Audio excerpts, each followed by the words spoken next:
আমরা দাঁড়িয়ে আছি ঐতিহ্যবাহী ভাওয়ালের সেই নাগরী সাধু নিকোলাস টলেন্তিনোর সাধু নিকোলাসের গির্জার সামনে।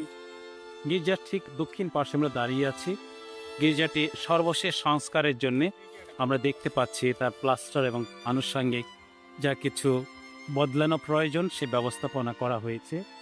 এটা হচ্ছে তার দক্ষিণ দিকের প্রবেশদ্বার এবং স্যাক্রিস্টি ঘর। এরপরে এপাশ দিয়ে গির্জাটি উত্তর দক্ষিণে লম্বা।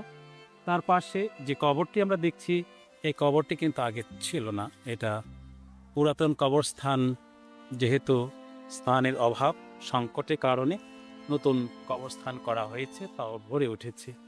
তাহলে এই গির্জাটির কথা গত 2-3টি ভিডিওতে আমি বলেছি। আর এখন এটুকুই বলতে চাচ্ছি যে আমাদের সে চৌধুরী কোম্পানি খুব দ্রুতই তার সংস্কার কাজ করে চলেছেন, কারণ প্রদেশের আর্চবিশপ এবং স্থানীয় পাল পুরোহিতের সার্বক্ষণিক সহায়তার মধ্য দিয়ে বা তত্ত্বাবধানে। এই তো পক্ষে গেলাম আমরা সেই পুণ্যবেদীর পিছনের অংশে। প্রাচীন গির্জা এর অনেক কয়েকটা ভাগ থাকে, আর এটা মূল বেদি মঞ্চ, তার পাশে স্যাক্রিস্টি এবং তার পাশে আরেকটা বিশেষ পূজা অর্চনা আরাধনার জন্য জিনিস রাখার জন্য। এই গির্জাতে অনেক অনেক মূর্তি ছিল এবং আমরা কয়েকটা মূর্তির কথা জানি। এই ল্যাংড়া ঠাকুর অথবা সেই ক্রুশে হত যিশু, এই মূর্তিগুলো এখন আর নেই, সেগুলোর ইতিহাস কাহিনী আছে। হয়তো পর্যায়ক্রমে আমরা কোথাও সেগুলো আবার পুনঃ শুনবো, দেখব, ধারণ করব। এবং এই যে আমাদের পরিশ্রমী কনস্ট্রাকশনের ভাইয়েরা সুন্দর করে গ্লাসের কাজ শুরু করেছেন, পুরোদমে কাজ চলছে। পুরাতন এই বেদি অন্যান্য যা কিছু আছে ডিজাইন ড্রয়িংগুলো এখন অত স্পষ্ট নয়, কিন্তু যখন আবার সংস্কারিত হবে আশা করি আমরা নবরূপে তা দেখতে পাব। তো পরিকল্পনা আছে ফ্লোরটাকে ঢালাই সংশোধন করে এটাকে একটা অংশ ফ্লোর কাঠ দিয়ে তৈরি করা, কারণ উপাসনায় বা গির্জার বেদিতে আমরা জানি যে মোটামুটি কাঠের কাজ অনেক হয়ে থাকে, পিতলের কাজ হয়ে থাকে, লোহার কাজ হয়ে থাকে। তাহলে বিভিন্ন ধাতব দ্রব্যের সংমিশ্রণে একটি উপাসনালয় গড়ে ওঠে। এগুলো আমরা দেখতে পাচ্ছি, আর কিছুই না। বিভিন্ন পূর্ণ সাধুসাধ্যীদের মূর্তিগুলো রাখার জন্যই চারিদিকে এগুলো আছে। এখন সরিয়ে নেওয়া হয়েছে, সংস্কার হলে পরে আবার আমরা দেখতে পাবো পুনঃ যার যার স্থানে সমস্ত সাধুসাধ্যীদের প্রতিমূর্তিগুলো চলে এসেছে। সেই আমরা এখান দিয়ে বেরিয়ে যাচ্ছি। এদিকে প্লাস্টার হচ্ছে, এদিকে এখনো হয়নি। ইটগুলো নিয়ে আমার একটু কিছু কথা আছে। এইখানে আমি কয়েক ধরনের ইটের সংমিশ্রণ দেখতে পেয়েছি যাব, এবং প্রাচীন কত প্রাচীন সেটা নিয়ে প্রশ্ন উঠবে, সেটা একটু গবেষণার বিষয়। নতুন যে কোম্পানি টানা হয়েছে সেটা খুবই উন্নত মানসম্মত মানের, এবং এই ইটগুলো আমরা দেখছি যে যে 400-500 বছরের কথা আমরা বলি সেটাকে কিন্তু প্রমাণ করে না। নিশ্চয়ই এটা পরবর্তীকালে এই গির্জাটি স্থাপন করা হয়েছে, এবং ইতিহাস হিসেবে আমরা জানি যে পুরাতন কবরস্থানে ছনের গির্জা ছিল, সেটা পুড়ে গেলে পর এখানে সে নতুন গির্জা করা হয়। তো সেটা অবশ্যই আর অনেক গবেষণার বিষয়ে পরবর্তী কোনো একটা ভিডিও এই বিষয়ে আমি কথা বলবো বলে মনে করছি।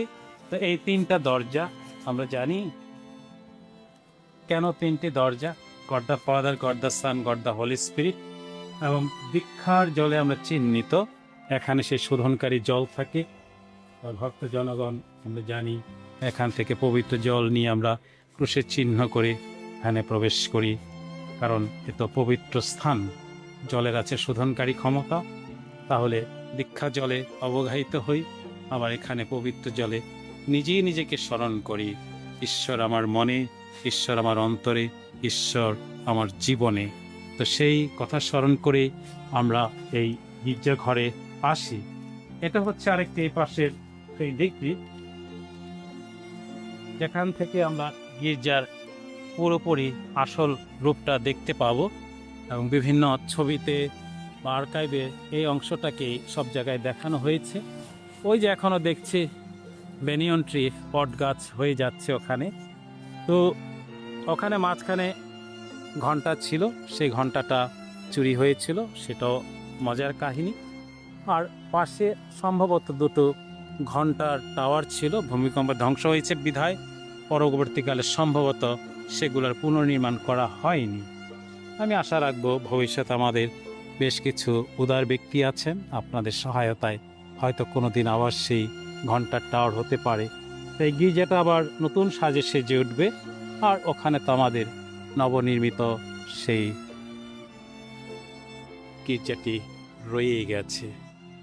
টলেন্টিনোর নতুন গির্জা, এই পুরাতন গির্জা, মাঝখানে বিশাল সেই মেহগনি বাগান থেকে প্রয়োজনে কিছু গাছ কেটে নেওয়া হয়েছে গির্জার কাজে লাগানোর জন্যে। আর এমনি তো রাস্তা এটা সেটা বিশাল একটি সংস্কার কাজ চলছে।